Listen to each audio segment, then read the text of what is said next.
Well, I'm from Birmingham, Alabama. I was in music school there, and I'd always pictured myself moving to some city with my drums and sinking or swimming and trying to make it. And I ended up leaving school and leaving my scholarship behind and going on the road for a little bit. And then as things happened, I ended up leaving that band, and my dad suggested I go to Nashville and blow off some steam for the weekend.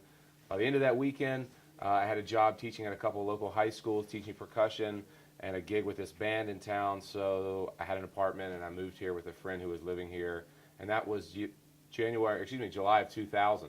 So about 9.5 years ago.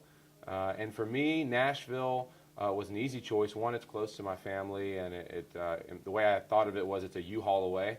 If I were to fall on my face, it's only a U-Haul back home.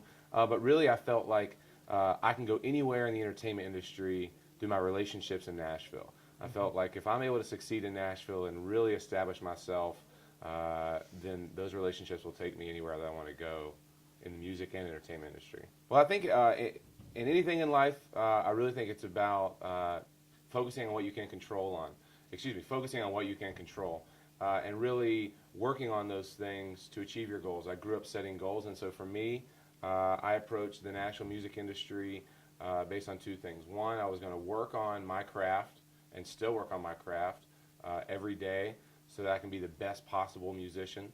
And then two, I'm going to develop relationships, as many relationships as I can, to position my craft and my abilities. And I always felt like if my talent was what I feel it is and what I know it is, then it'll speak for itself. So I was going to give myself an opportunity to present that and let it speak for itself. I didn't want to be the type of guy going around town passing out business cards and blah, blah, blah, blah, blah. To me, it was more about developing the relationship.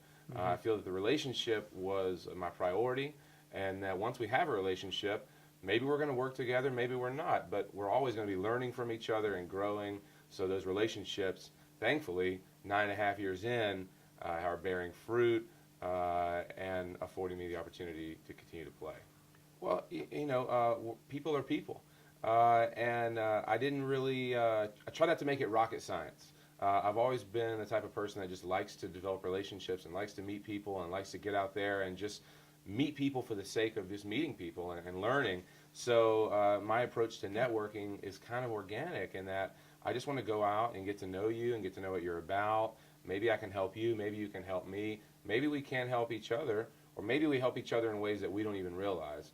But it was just that organic idea of developing relationships and really trying to avoid being the guy who introduces yourself to somebody with a business card in their hand. Because everybody wants to work with their friends. No matter what industry, in my 31 years of existence here, I see that no matter what business you're in, people want to work with their friends. The music industry is no different. If I'm putting a band together, I'm going to think of my friends first. Now, thankfully, my friends are great musicians, so I can have the luxury of calling great musicians. But I'd rather work with my friends. I'd rather work with somebody that I know is going to show up on time and be professional and have a good attitude.